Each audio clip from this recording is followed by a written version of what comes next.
TJ here for another segment of Michigan Conservative Roundtable. Just thanks to everyone for your support of this grassroots channel. And for the benefit of any new subscribers we have, there's Mac, Kim, and myself, and we're just some regular folks from the Great Lake state of Michigan, putting our thoughts out there for y'all to either agree or disagree with. And as of lately, we've gotten some really nice and complimentary comments, so just a big thank you to everyone out there. As far as this segment goes, I'm inclined to say, forget Fox News. The sinner in me was tempted to choose a different verb. However, decency compels me to refrain. We need to keep this PG-13. If you've watched us for the last year and a half since we started this channel, I've been kind of a fan of the Fox News 5 at 5. I really liked watching that show, and then occasionally I'd watch Tucker Carlson. But as the years were passing by during Trump's presidency, and especially this past year, I saw a trend in Fox. They were becoming more vicious, mean-spirited towards President Trump and his administration officials. And I have my kitty cat here. For those who may have seen, this is Precious, our rescue cat. Okay. In any event, Fox News has gotten pretty mean-spirited towards President Trump, and especially Kayleigh McEnany. And a little over a month ago or so, I did a segment where I provided some examples of their poor treatment of the Trump administration, and then I included in it Newt Gingrich had an interview where he was receiving some pretty poor treatment from these two liberal blondes. I forget their name offhand, but if you watch the video, you'll see what I'm talking about. In any event, this has been a trend, and you know this nonsense needs to stop, I guess. A few days ago, Neil Cavuto cut away from a Kayleigh McEnany press conference, and in doing so had some pretty snotty comments to say about her, and she was making comments as to the election being stolen. I already knew Fox News was being infiltrated by never-Trumpers, and then you include the acquisition of Donna Brazile, and she's the easy one to mention, but other liberals of like mind, and you can see this trend. And now, as of this election, I've pretty much sworn off Fox News. You know, I was pleasantly surprised with Greg Gutfeld in that he basically confessed on the 5 that in 2016 he did not vote for Trump, but in 2020 he did, and he was impressed with what President Trump was doing, and he became a Trump fan. And I was a little surprised that he would admit that on the 5 at 5. Yes, I'll miss Jesse Waters, Greg Gutfeld, Sean Hannity, and Tucker Carlson.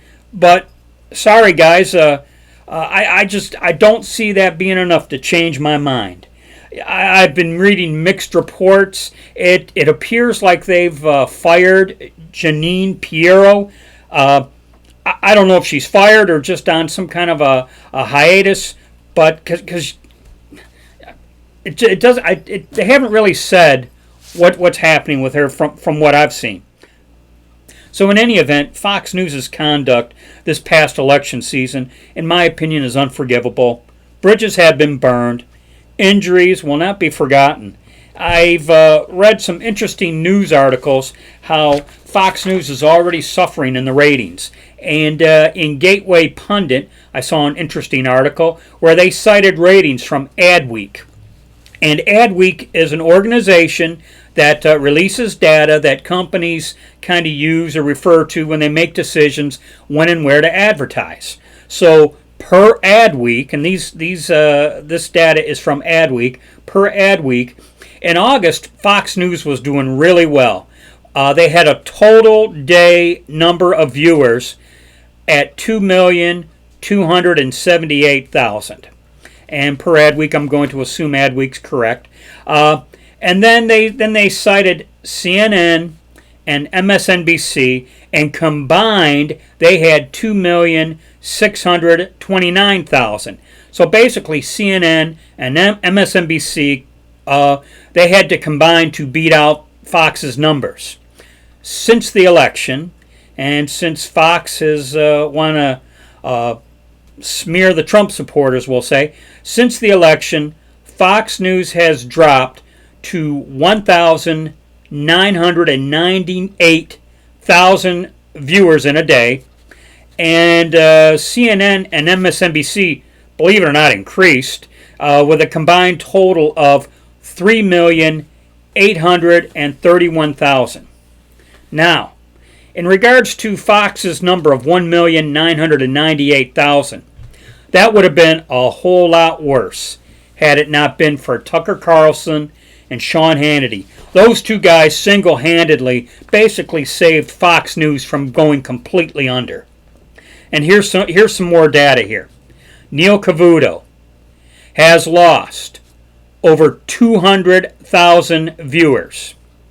The 5 at 5 has lost about 600,000 viewers. Brett Baer, who's got his 6 p.m. news hour, Brett Baer has lost 330,000 viewers.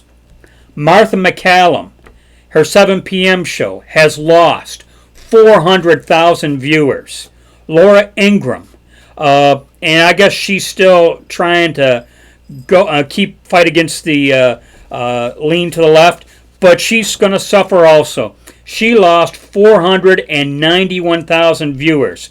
Shannon Bream, she's down 450,000 viewers. So without Tucker Carlson and Sean Hannity, Fox News would be completely in the tank. And that's the gist of all those numbers.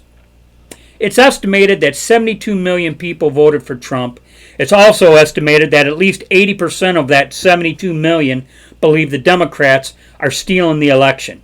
So, given my high school math, 80% of 72 million, I believe, if the math is correct, somewhere in the neighborhood of 57 million. I'm sure someone will correct me in the comment section if I'm wrong. But 57 million people feel that the Democrats are trying to steal the election. What if that 57 million would transition to, say, Newsmax or One American News? That would completely swamp Fox News and CNN and MSNBC and that ilk. And that would be so great. You know, whether you watch Newsmax, OAM, or get your news from some other source, Fox News needs to be boycotted. Tucker Carlson has had a couple rants on his show directed to his employer, Fox News, and you have to speculate how long is that marriage going to last. You almost wish he'd jump to another network, but he's being paid too much, so I doubt that's going to happen. Here's some wishful thinking, and I'll grant you this is wishful thinking. Trump pulls this off somehow. Yeah, go ahead and watch Fox News, just long enough to watch him whine, cry, and snivel, then switch back to the other news sources to get your news. Whatever the case may be, Fox News needs to feel our wrath. That's my latest rant. Let me know whether or not you agree with me. Just something for y'all to consider. And as always, be safe, watch your six, and don't tread on me.